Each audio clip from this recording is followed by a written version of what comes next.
Thanks for tuning into my new show, Get U.S. Market Ready with Italian Wine People. I'm Steve Raye, author of the book, How to Get U.S. Market Ready. And in my previous podcast, I shared some of the lessons I've learned from 30 years in the wine and spirits business, helping brands enter and grow in the U.S. market.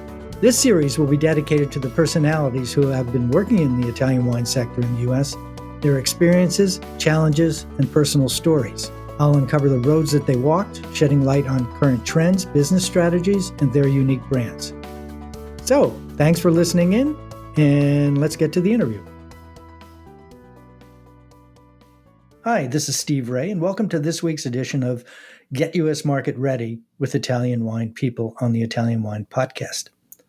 And this week, we're pleased to have as a guest Antonino Laspina, who is the Italian Trade Commissioner of New York. Thank you. So let's jump right into it. One of the first questions I have, one challenge for Italian wines is the sheer number of offerings. I understand there's over 600 indigenous varietals, plus all the innovative new styles and brands such as Super Tuscans.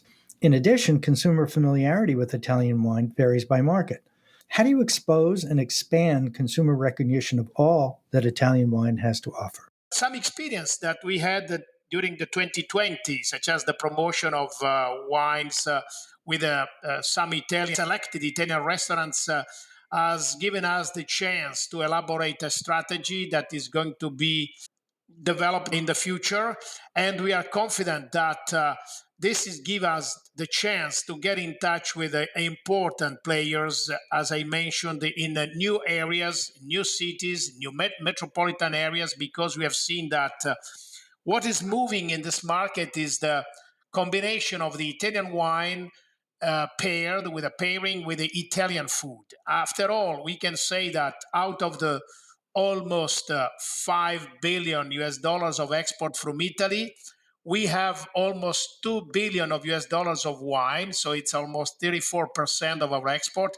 But Italy is leader in many other food products, and this is what is important if you want to send a message to the consumer, to the traders, to the restaurants, because what is coming from Italy, as I told you, is not just a product, but is a culture, the culture of wine, the culture of food, the culture of the Italian food, where food and wine are combined and they make a very unique experience.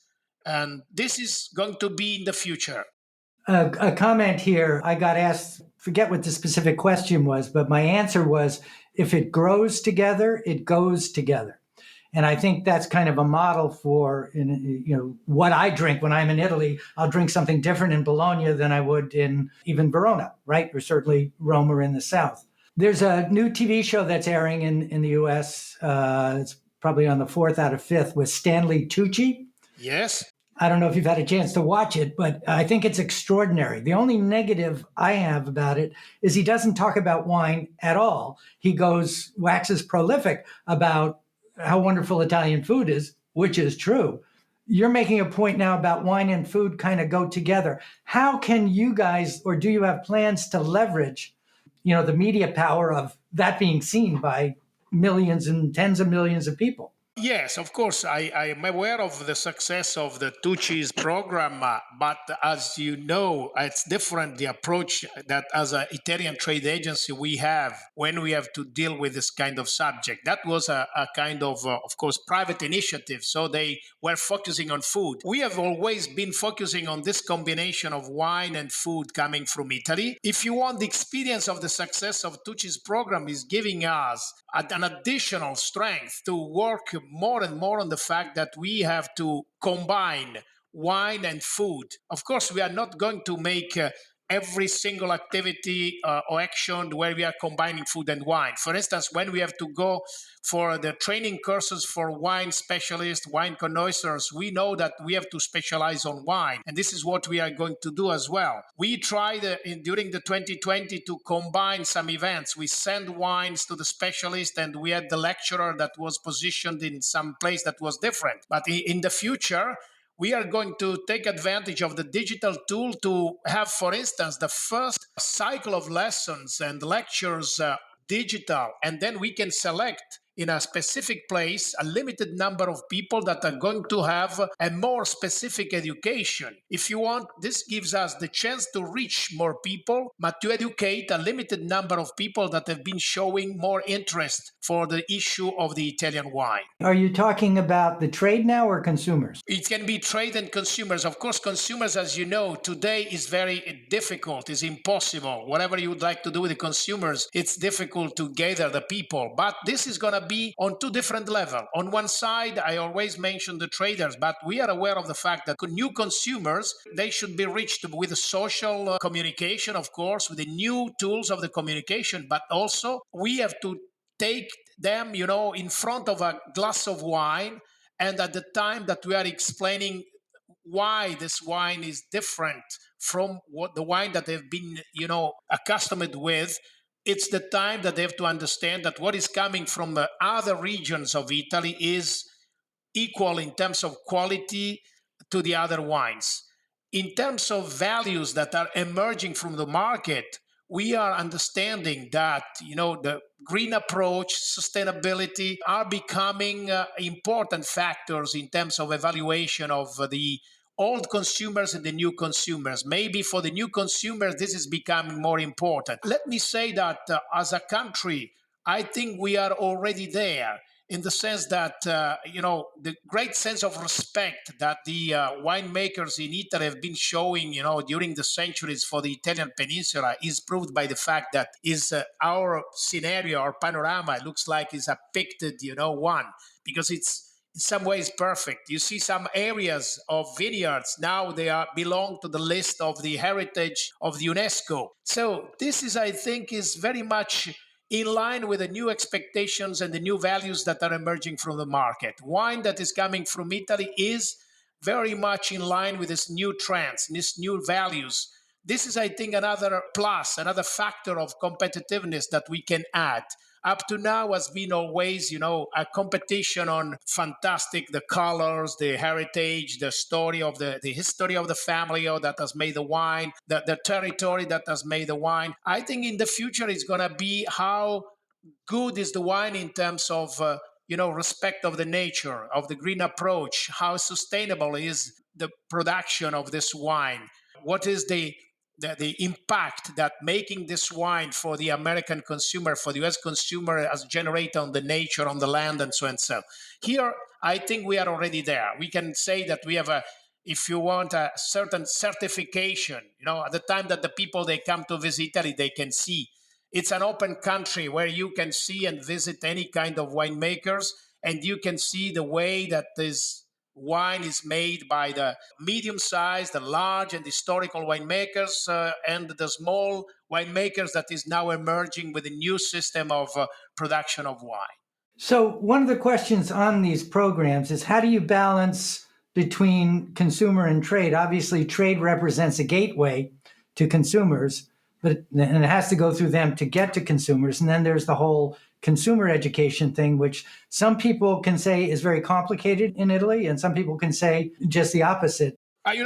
We know that since we have small and medium-sized companies, and we cannot count on big entities, our concern has been always that the first contact, the first touch is with the traders, with the business people. That's why, as I mentioned, when we have events such as Vinitaly or other events in Italy, and we have some kind of business trip organized to Italy, we always are aiming at selecting the buyers, the traders, because we think that the distribution network is the first approach that we have to conduct into this market. We have to offer the Italian companies the possibility to start, some kind of negotiation and relationship and partnership with the people that are going to make easier for them to introduce the wine, to distribute the wine in this market. But of course, there is a parallel action that we have developed, because at the same time that we are conducting a scouting for the traders, we have to make people and consumers aware of the existence of some wine, of the peculiarities of some wines. And that will give the chance to the trader to understand that we are working also on the growth of the awareness among the consumers. The more we work among the consumers, the more we will see more traders to be interested in the Italian wines offer. the more we are going to conduct promotion in what we call other cities, the more we will get in touch with the traders and the more they will see that, well, it's time to have traders that are interested in Italian wines in areas where in the past there was none. So it is a parallel action. That's why I think we use also the communication people, the press people, or any kind of tool for the communication that as partners, because those are the partners that have used in the past and we are using probably more and more in the future, particularly the social media, because this is the way we can make people aware of what is happening in Italy. I don't call it a revolution, but definitely there is a change. In the past, there were only, possibilities for limited number of companies, limited numbers of wines. Today we have hundreds. We are now working for a partnership with a digital player, and we know that they have already dealing with more than 1,000 of different labels, maybe 600 companies. What we intend to do is to add more companies from Italy to this already huge offer that is coming from Italy. But I would like to say that there are different kind of projects that are intended for different kind of target in the market and also objectives in terms of sales and promotion.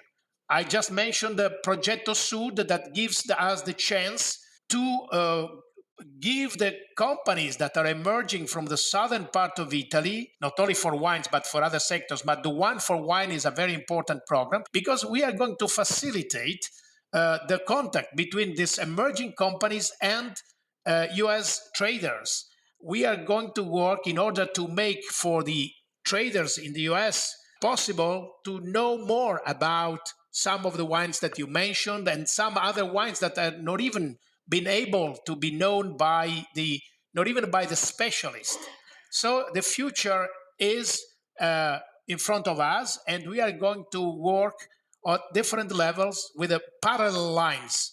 But I insist more and more, there will be information, there will be education, there will be promotion, there will be more partnership with organized retail players, important. And we are going to focus more on partnership with the companies that have developed the offline online business, because we know that this is another of the strong point of the future.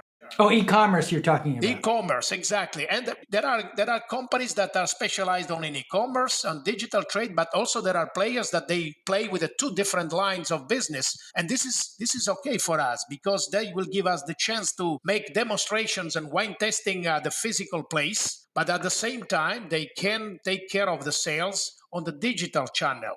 So it's a multi-channel promotion system that is going to take advantage of basically of what? Of this important growth of the digital trade in the US that in the past was limited only for some small items of consumption, daily consumption. Today, the digital trade has been able, to cover multiple sectors, and food and wines are becoming a very important sectors in the digital trade. So, further to the point about leveraging assets, I think one of the most important ones is the Vinitaly International Academy, which Stevie Kim, who's the publisher of this podcast and also the publisher of my book, has initiated. And they've got several hundred people thoroughly trained. And I've sat in a bunch of the classes, and I can tell you I would not pass. And I know a lot about Italian wine. So these people are very, very educated and throughout the world, everything from Russia to China to the United States, East Coast, West Coast, all over the world. Are you guys integrating with the Vinitaly International Academy? I know you work together, I know, on Vinitaly and also on some of the other programs. What about VIA? No, with the academy, we have been conducting a joint activity in this in the US market and out of the US. So in the future, of course, we are going to continue this kind of activity. But as I mentioned, we are there, standing by position because we are not in a condition to make investment that are going to be negatively affected by the fact that the people cannot travel, the people cannot move, the people they cannot gather together. But as soon as we are going to have the confirmation by the authorities that we can go back to the physical activity, we have plenty of projects that are going to start. We are like the Olympic athletes, ready to start. And then if the Olympic is going to start, we are going to be ready. This is the kind of situation where we are now. Okay, you're from the government, so I think an appropriate subject to talk about is taxes. And the US government has just relaxed taxes on European countries. Italy was not a target of this. It was related to the Airbus dispute, but it hammered the French producers and Spanish producers. And French exports to the US are declining, I think, significantly, and Italy has benefited from that. Do you have any comments on the whole tariff issue? Well, it's. I don't want to talk about reasons and any kind of this political matter. What I can say that Italy was affected also for the spirits sector. Well, wine was not affected, but the spirits were affected, and this was a sector that where we have been investing, considerably in the past because.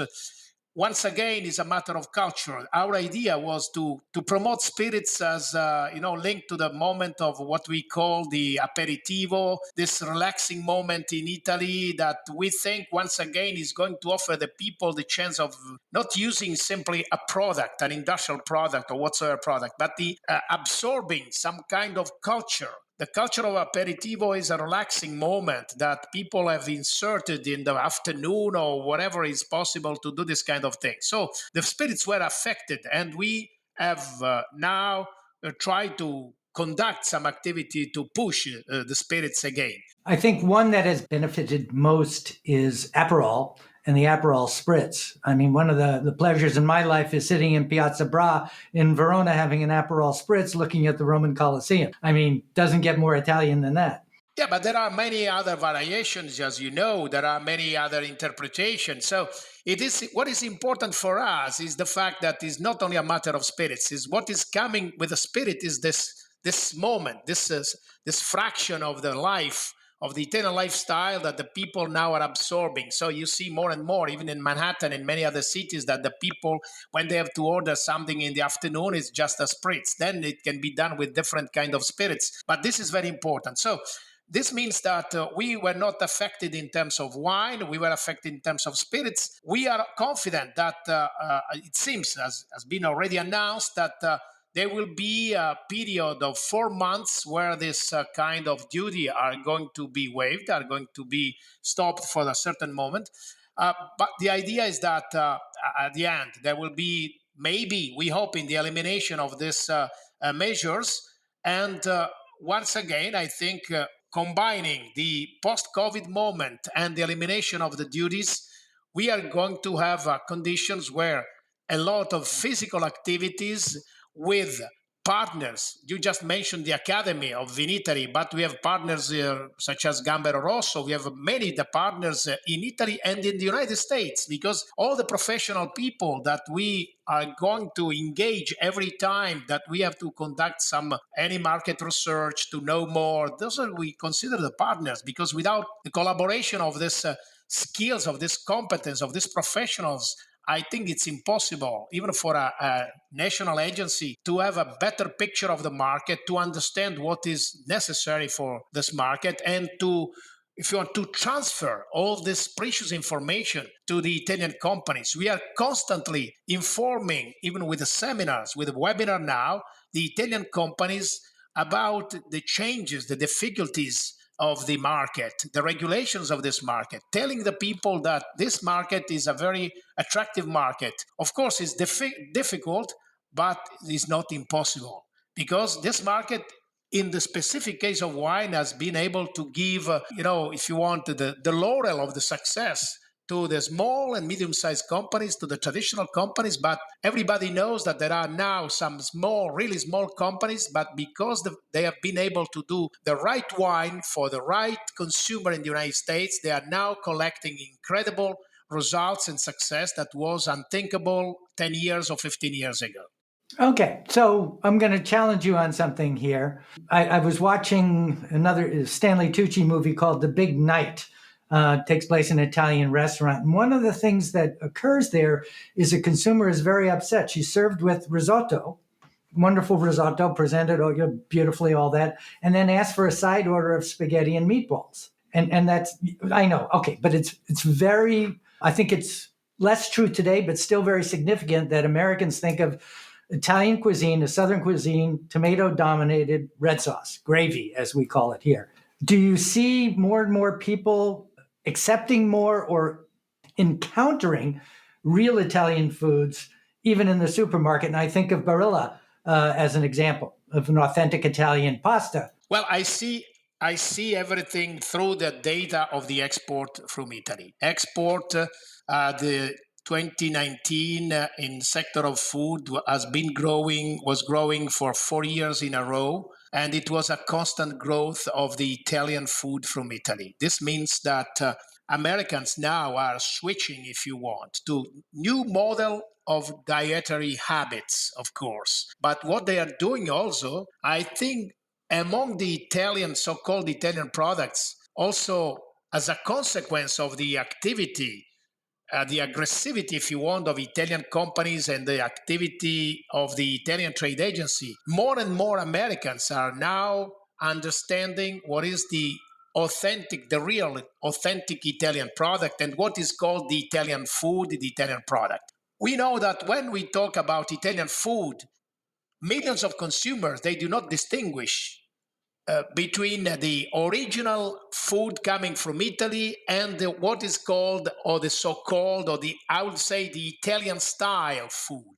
But we have seen that due to the fact that any single sector, subsectors of the food has been growing in the last years, we see that more and more consumers, they are paying attention to the fact that when they want to really enjoy the experience of the authentic Italian food, they go for the authentic. And this can be, for cheeses, can be for preserves, can be for any kind of product coming from Italy. So we are confident that by combining the activity of wine with activity of food, we are going to continue to force change and the growing awareness among the consumers that when we talk about real Italian food, we have to have in mind a totally different scenario from what the people that have been dealing with the American food or Italian food in America have been dealing for the past.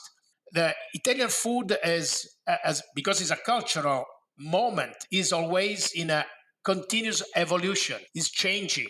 So we have to teach the people that in Italy, the rice is something that is part of the Italian tradition. Rice doesn't mean China, but in Europe, Italy is the largest producer of rice and is the largest consumer. This means that rice has been, of course, a secondary, food, but has been present from Lombardia and Piedmont, but also in Sicily, because some street food or specialties of Sicily that are dating back to the time of the Arabs, they are very, very popular. So Sicilians have been consuming rice in huge quantity, but also other areas in Italy. So it's a matter of information, of education, of communication. Italy is not only, what the people say, spaghetti and meatball. Of course, this has been the tradition, but we think that the great chefs are contributing to the change of the patterns of the idea that the people have of the Italian cuisine. More and more, we see that Italian restaurants are, into the top 10, the list of the top 10, top 20, and food is becoming now more and more, if you want, sophisticated. We have more and more restaurants that, for instance, even in Manhattan, they have the so-called ricotta, directly imported from Italy. So it's now there is a competition. In the past, certain products, they were only made, although they were Italians, they were only made in US. Now, a lot of top quality restaurants and supermarkets, they are providing the consumers with the real product made in Italy. So for us, this is a big change. Of course, this for us is What does it mean? Is a lot of work for us. This means that there is space in the market, but what we have to do is to make more and more people in the US acquainted with what is the real and authentic Italian product. That's why in the past we have been using authentic Italian product, and some campaigns were based on the real, or we'll say real authentic Italian product. Understood. Yeah. So, last question. Vinitaly, they've announced, is going to happen this year as we're recording this in early March. What's your point of view on the role of trade shows going forward post COVID? Well, I think is that the people are, becoming more and more aware. People that are working in the promotion, in the fairs, in the exhibition, more and more aware that the post-COVID area is going to give us the chance to combine some of the experience that we have developed during the COVID era, which means that platforms. There is a new jargon, platforms, digital trade, connection, B&B or virtual B2B, things like that, and the physical. When the physical is coming back, I think that everybody is going to combine these two aspects. Even at the trade commission, we are at the trade agency, we are combining these two aspects. In the future, at the time that we are going to participate, for instance, into a fair, we are going to take care of the pavilion, of course, the Italian pavilion, selecting the companies. Everything will be physical, but the digital tools will give us, for instance, to open up kind of platform, a window 1 month before the exhibition. So we can give the people the chance to introduce with videos and with other presentations to the potential traders. So the fair is going to be one of the moment of the exhibition. If you want, is an evolution of the exhibitions. So the anything, and then of course the exhibitors and the organizers, they are going to keep the platform open for 3 months more compared to the physical, shut off of the fairs. So the people, they could continue to get in touch even after the fairs. And if you want, between one edition and the other edition, there will be some kind of digital bridge that is going to be able to connect the exhibitors, because they can send messages, they can continue to talk with the exhibitors, with the visitors, but at the same time, they will give the chance to the companies to develop a better business relationship. Is no more something that is occurring and is happening in 3 days of the exhibitions. It will start in advance. It will continue even after the exhibition.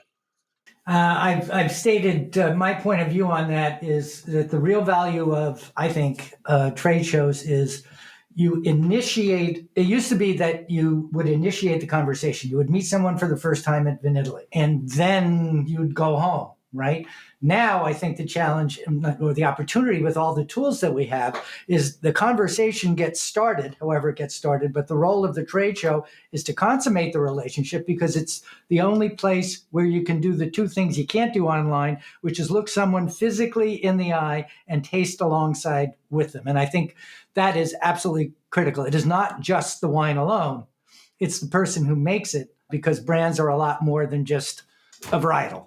Yeah, it seems to go back to the Middle Ages, at the time that the fairs, where the moment where the business was finalized. The people were meeting in most important cities in Europe. The people were traveling, they were visiting there, and they were forced to finalize the agreement, the deal, because there was no other chances. They've been traveling for hundreds of miles. So, if in a certain way, the exhibition, the physical exhibition, is going to be the final moment of a dialogue that has started maybe 1 month in advance. And at the time that the people are meeting, they will have the chance to get together each other, to know each other, to finalize, to develop if you want, the trust that is indispensable for the business. And so, once again, I think the fairs and the exhibitions are going to show that they are indispensable. I think that business will need, in any case, for some specific business and for some specific sectors, the physical presence. And that's why I think the companies are going to offer again in the calendar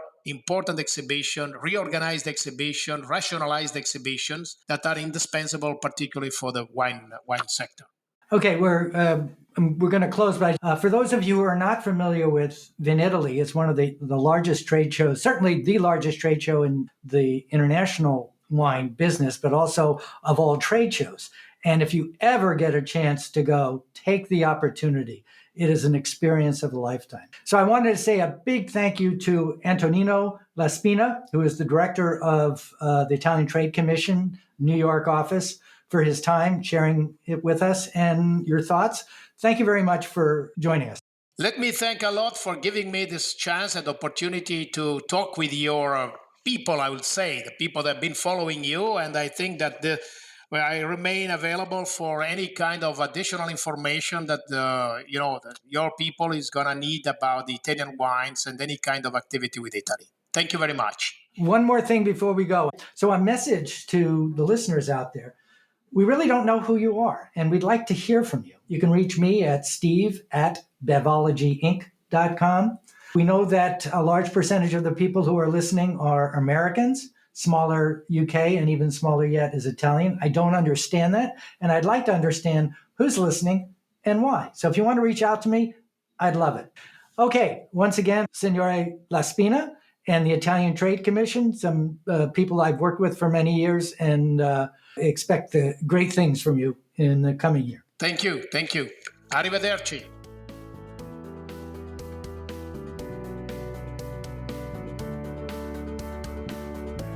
This is Steve Raye saying thanks again for listening on behalf of the Italian Wine Podcast.